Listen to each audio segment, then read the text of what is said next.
Bab 004. Saya bersedia kok Pak, jawab Nabil yang tidak mengira dia akan diminta untuk menemani Rose untuk berbelanja. Ditambah Nabil juga sangat ingin menarik perhatian Pak Anto. Baguslah, tolong kamu temanin putri kesayangan saya, kemanapun dia pergi tolong kamu jaga, saya tidak mau dia kenapa-kenapa. Sampai lecet sedikit pun saya tidak segan-segan mecat kamu, ucap Pak Anto sambil memberi ancaman ke Nabil membuat Nabil tidak bisa untuk menolak perintah bosnya itu. Sejak saat itu Nabil dan Rose sering keluar bersama. Nabil sama sekali tidak bisa menilai Rose, karena Rose yang selalu pura-pura baik di hadapannya. Inilah yang membuat Nabil berubah, melupakan kekasih hatinya Aida yang amat sangat ia cintai dulu. Flashback selesai. Apa informasi yang bisa kamu berikan ke saya? Tanya Clara melalui telepon yang terhubung ke orang suruhannya. Begini Nyonya, Pak Nabil sekarang lagi menjalin hubungan dengan Rose putri sematawayang Pak Anto, bos perusahaan ini, dan dikabarkan mereka akan segera menikah, sebelum perusahaan cabang milik Pak Anto dibuka, karena Pak Nabil lah yang akan menjadi pemilik perusahaan tersebut. Setelah dia menjadi menantu keluarga Pak Anto, ucap seorang mata-mata yang ditugaskan oleh Clara. Dasar laki-laki brengsek, murahan, ucap Clara yang sangat merasa murka. Terus kamu awasi dia, dan jangan lupa kabarin saya, sambung Clara kembali, memberi perintah untuk mata-matanya. Baik Nyonya, jawab mata-mata yang bertugas untuk Clara. Aku gak akan biarin kamu nyakitin adik aku, enak saja kamu bertingkah seakan tidak terjadi apa-apa, gumam Clara sambil menggepal kedua tangannya. Menjadi pemilik perusahaan cabang milik Pak Anto sungguh sangat menggiurkan untuk Nabil, ini merupakan kesempatan emas untuknya, karena ini sudah lama ia nantikan, menjadi seorang pengusaha yang sukses dan kaya raya. Rose sangat menggilai Nabil. Keseksian tubuhnya yang ia miliki tidak berhasil membuat Nabil jatuh cinta untuknya. Nabil hanya tergiur dengan harta Pak Anto. Ketamakan Nabil dijadikan cara oleh Rose agar ia bisa menikah dan memiliki Nabil seutuhnya. Pak Anto hanya menuruti keinginan putrinya, lagian tidak masalah baginya, jika harus menyerahkan perusahaan cabang miliknya untuk Nabil, karena bagaimanapun Nabil akan menjadi menantunya yang masih bisa ia pantau. Nabil sangat tergiur dengan penawaran Pak Anto, tetapi ia masih memikirkan Aida, karena sampai saat ini ia masih sangat mencintai Aida. Bagaimanapun ini kesempatan emas baginya, yang jarang datang dua kali atau bahkan tidak mungkin terjadi. Nabil tidak tega jika harus memutuskan hubungan dengan Aida, bagaimana bisa dia sanggup untuk memutuskan hubungan dengan gadis yang amat sangat ia cintai. Nabil berencana akan menyembunyikannya dari Aida, sementara ini dia sengaja menjauhi Aida, dan niat kembali setelah ia menikahi Rose. Untuk saat ini Nabil hanya sanggup berbicara dengan foto Aida karena saat ini Nabil sungguh sangat merasa bersalah telah mengkhianati kekasihnya, ini terpaksa ia lakukan demi ambisinya yang ingin menjadi pengusaha kaya raya. Maafkan Mas sayang, Mas belum sanggup menghubungi kamu. Mas tahu sekarang kamu sangat mengkhawatirkan Mas di sini. Mungkin Mas tidak pantas untuk kau tangisi, tapi percayalah ini Mas lakukan untuk masa depan kita, ucap Nabil sambil memandangi wajah Aida yang berada di ponsel genggam miliknya. Yang ada dalam pikiran Nabil sekarang hanya memikirkan cara bagaimana bisa ia menguasai perusahaan milik Pak Anto secepatnya. Entah setan apa yang masuk ke jiwa Nabil hingga membuat dia menjadi buta dan gila harta. Clara sungguh tidak kuasa mengungkap kebenaran Nabil kepada Aida, ia takut akan melukai perasaan Aida dan menghancurkan hidupnya.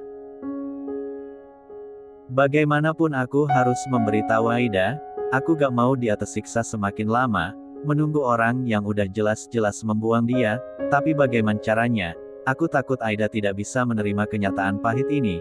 Bagaimana ini Tuhan, apa yang harus aku lakukan? Ucap Clara yang sangat merasa kebingungan dan memikirkan cara untuk segera memberitahu Aida. Kakak kenapa mondar-mandir seperti orang kebingungan? Tanya Aida yang melihat kakaknya seperti orang kebingungan. Gak apa-apa sayang, kakak hanya grogi, gak lama lagi kakak akan melahirkan, kakak takut terjadi apa-apa sama kakak, ucap Clara membohongi Aida. Kakak sadar gak sih apa yang kakak ucapkan? Aida gak suka kakak ngomong seperti itu. Aida yakin kakak dan dedek bayi kembar akan baik-baik saja. Kakak jangan buat Aida takut dong kak, ucap Aida yang tidak suka melihat Clara merasa ketakutan. Spontan saja kata menyeramkan itu keluar dari mulut Clara yang tidak ada ia rencanakan sama sekali. Kakak boleh gak minta tolong sama adik kakak yang cantik bak bidadari ini, ucap Clara yang selalu memuji kecantikan Aida. Apa sih yang pernah Aida tolak untuk kakak Aida yang cantik dan yang montok ini, ucap Aida yang ingin menggoda Clara. Spontan mereka langsung tertawa bahagia. 4 hari lagi Mas Farel akan datang. Mungkin kakak gak bisa jemput dia ke bandara. Kasian kalau GK ada yang jemput dia. Kamu mau kan gantiin kakak jemput dia ke bandara, pinta Clara ke Aida. Itu mah kecil, serahkan semua dengan Aida. Asal kakak jangan minta Aida buat gantiin kakak untuk Kak Farel, ucap Aida yang berniat untuk bercanda, tanpa mengharapkan apapun. Kalau yang gantiin perempuan cantik seperti kamu gak apa-apa kok kakak ikhlas, jawab Clara kembali seolah merespon bahagia ucapan Aida yang hanya ingin bercanda. Candaan mereka sama sekali tidak bisa diartikan dan tidak ada yang menyadari apa yang sudah mereka ucapkan. Anak-anak mama kok kayaknya lagi bahagia banget, gak ngajak-ngajak lagi. Gini nih pak, kalau udah bareng kita GK dibutuhkan lagi, ucap Mama Ratna yang ingin menggoda kedua putri cantiknya. Mama macam gak pernah muda saja, nanti juga kalau ada apa-apa pasti langsung cerita ke Mama, jawab Pak Bambang yang sedang duduk fokus di depan laptopnya. Karena sejak Clara pulang Pak Bambang dan Mama Ratna benar-benar luangin waktu untuk keluarganya dan selalu menghabiskan waktu bersama untuk bercerita dan tertawa bahagia bersama. Oh iya sayang, Mama rasa kamu harus belanja perlengkapan baby kamu. Masa punya baby kembar punya barang cuman segitu, ucap Mama Ratna yang melihat perlengkapan cucunya hanya sedikit. Buat apa banyak-banyak matoh, nanti Clara juga masih pulang ke rumah Mas Farel. Kan sayang nanti GK bisa Clara bawa semua, jawab Clara yang merasa tidak perlu untuk membeli banyak semua perlengkapan babynya. Gak apa-apa sayang, nanti kan masih bisa disimpan, siapa tahu nanti bisa dipakai buat adik kamu, sambung Mama Ratna kembali yang ingin menyindir Aida. Aida belum mau nikah ma, Aida masih wajib kuliah, wajib senang-senang dan wajib jalan-jalan keliling dunia. Setelah puas baru Aida akan mikir untuk nikah, mengikuti jejak Kak Clara, jawab Aida yang sadar Mama dan kakaknya sedang menggodanya. Walaupun masih lama kamu harus belajar jadi istri dan ibu yang baik sayang, ucap Mama Ratna yang ingin menasehati Aida untuk bisa menjadi istri dan ibu yang baik untuk anak-anaknya kelak. Ya ampun Mama benar-benar imut jika Aida belajar sekarang. Untuk siapa Aida harus praktekkan, kan gak mungkin ke Kak Farel kan ma, jawab Aida kembali membantah mamanya. Wah kakak tawa Mama Ratna. Clara dan Aida memenuhi ruangan itu. Pak Bambang hanya geleng-geleng bahagia melihat ketiga bidadarinya akur dan saling mencintai. Lagi-lagi canda mereka susah untuk diartikan. Aida yang merasa jenuh di rumah, mencoba untuk mengajak Clara cuci mata ke mall. Kak temani Aida ke mall dong. Aida mau belanja alat-alat untuk perlengkapan kuliah, ucap Aida yang berusaha untuk membujuk Clara. Aida kebetulan sudah mendaftar di salah satu universitas fakultas hukum terbaik di kota itu. Aida memang sangat ingin menjadi seorang pengacara yang hebat dan terkenal. Kamu ingin pergi sekarang sayang? Perasaan kakak lagi gak enak. Bawaan bayi buat hati kakak gelisah, jawab Clara yang merasa tidak enak untuk melangkah keluar. Justru itu kak, sekalian cuci mata biar hati kakak tenang. Lagian besok Kak Farel udah pulang, nanti mana bisa Aida ajak kakak keluar, yang ada nanti Aida kena marah sama Kak Farel, nyusahin ibu hamil, hahaha, ketawa Aida dan membuat Clara membenarkan omongan adiknya. Ya sudah kakak ganti baju dulu ya. Mau pakai baju yang lebih besar? Nanti kalau kakak keluar begini nanti mata orang tertuju semua ke kakak kan bahaya, jawab Clara yang selalu saja bercanda dengan Aida. Hahaha kakak bisa saja mau bagaimanapun semua orang mengagumi kecantikan kakak kok. Aida salah satu fans berat kak, jawab Aida yang selalu membalas candaan Clara. Hari ini Nabil dan Rose juga kebetulan berada di Jakarta untuk melihat baju pengantin mereka yang ditangani oleh desainer terkenal dan terbaik di kota itu. Setelah semua selesai dan sesuai keinginan mereka, Rose ingin ke mall belanja buat perlengkapan pernikahannya serta ingin memborong barang-barang branded yang baru launching hari itu juga. Kita ke mall dulu ya sayang, soalnya ada sesuatu yang harus aku beli, ucap Rose mengajak Nabil. Terserah kamu saja sayang, ucap Nabil terpaksa yang belum ada rasa cinta sama sekali untuk calon pengantinnya itu. Aida dan Clara pun tiba di mall yang kebetulan mall yang akan dituju oleh Rose dan Nabil. Hati-hati kak, jalannya pelan-pelan saja kalau capek kakak ngomong ya. Aida gak mau kakak kenapa-napa, ucap Aida yang sangat mengkhawatirkan Clara. Iya sayang kakak pasti aman kok ada bodyguard cantik dan seksi di samping kakak, ucap Clara yang selalu menggoda dan memuji kecantikan Aida adik semata wayangnya. Tanpa sengaja mata Aida tertuju kepada Nabil dan Rose yang baru keluar dari toko sepatu branded. Mas Nabil, ucap Aida membuat mata Clara terbelalak melihat pemandangan yang menyakitkan mata dan hati adiknya. Clara pun segera mengalihkan perhatian Aida, namun tidak dipublish sama sekali oleh Aida. Itu pasti Mas Nabil, siapa perempuan yang gandengan tangan dengannya? Gak mungkin, ini gak mungkin, Mas Nabil gak mungkin selingkuh, ucap Aida yang sangat merasa terkejut dengan pemandangan yang baru dilihatnya. Melihat itu Clara spontan merasa bersalah karena sudah menutupi kebenaran dari Aida. Mas Nabil tunggu Mas Nabil tunggu, ucap Aida sambil berlari mengejar kekasih hati yang sangat amat ia rindukan itu. Aida tidak sanggup menahan air mata yang dari tadi sudah antri ingin keluar, Aida terus berlari dan berteriak memanggil kekasihnya sambil menangis. Nabil yang menyadari hal itu segera mempercepat langkahnya, ia tidak ingin berjumpa dengan Aida. Kenapa mas kok jalannya buru-buru? Tanya Rose yang tidak bisa mengimbangi langkah kaki Nabil. Ayo cepat sayang nanti aku jelaskan, jawab Nabil tanpa menghiraukan Aida yang sedang berlari mengejar dirinya. Rose pun mengikuti gerak kaki Nabil tanpa mengetahui apa yang sedang terjadi.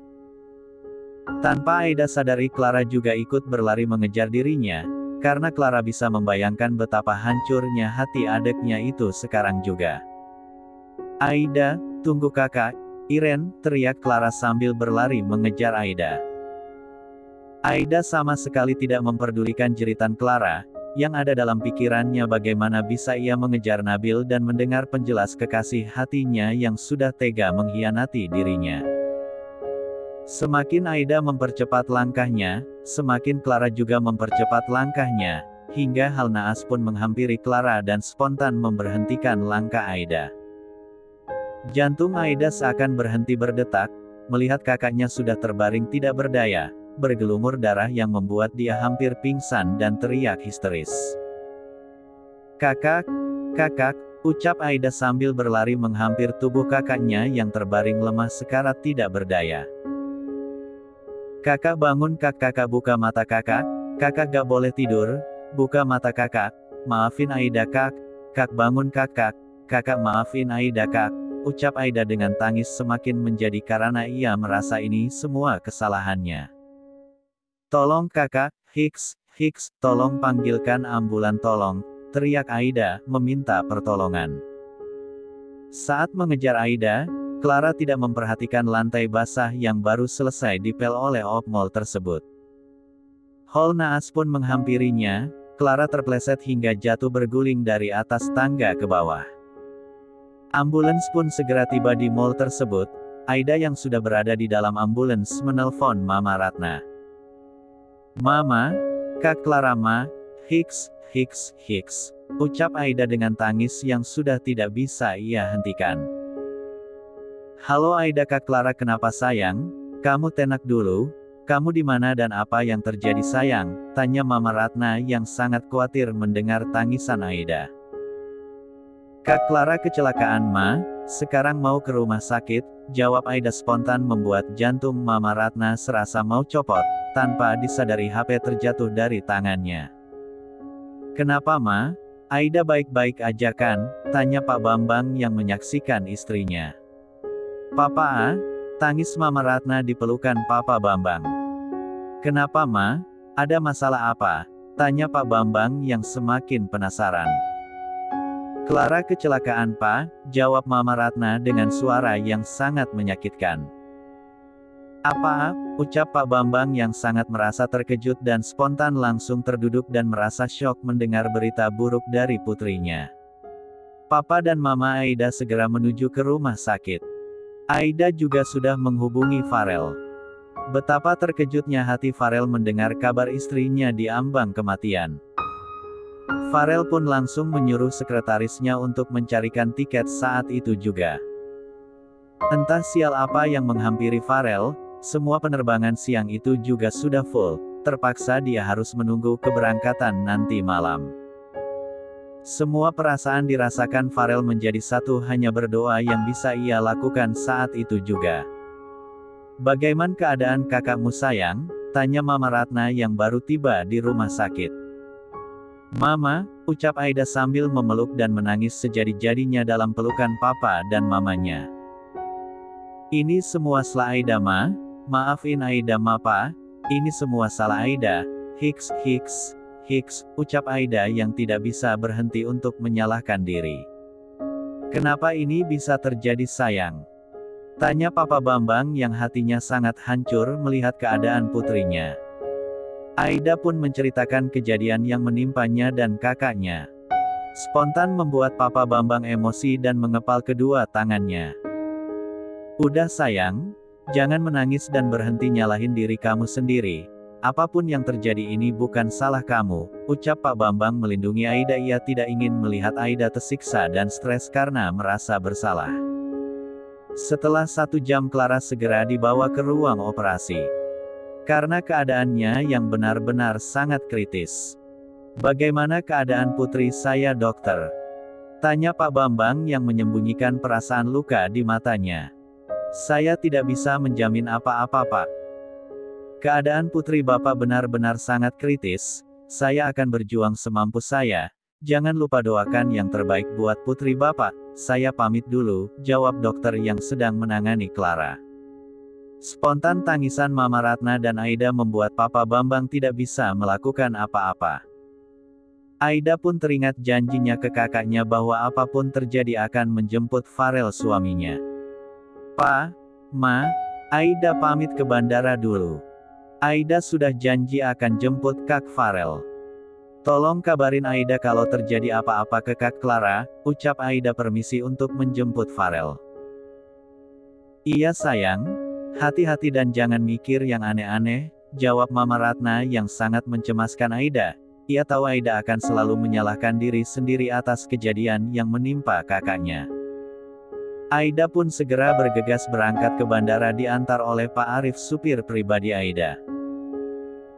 Farel pun akan segera mendarat di Bandara Soekarno-Hatta, dia hanya bisa menangis mendoakan istri dan kedua bebinya. Sungguh ini ujian terberat yang menimpa dirinya. Apa jadinya hidup Farel tanpa istri tercintanya di sampingnya? Farel pun seakan menyesal mengizinkan istrinya terbang ke Jakarta. Andai waktu bisa diputar, aku gak akan biarin kamu jauh walau sedetik sayang.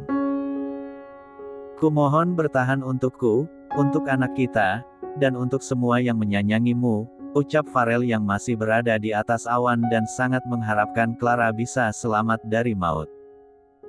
Pesawatnya pun mendarat dengan sempurna, Farel langsung bergegas keluar, tak sabar rasanya ingin segera berjumpa istrinya yang malang.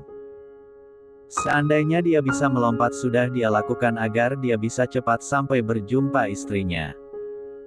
Aida sudah mondar-mandir menunggu kedatangan abek iparnya, hati Aida sedikit lega, mendengar pesawat yang Farel tumpangi sudah mendarat. Aida segera menelpon Farel yang ingin memastikan keberadaan abek iparnya tersebut. Tanpa menunggu lama, Farel yang terlebih dahulu melihat Aida, dia segera berlari menghampiri adik iparnya. Aida, panggil Farel yang membuat Aida spontan berbalik mencari suara yang memanggilnya.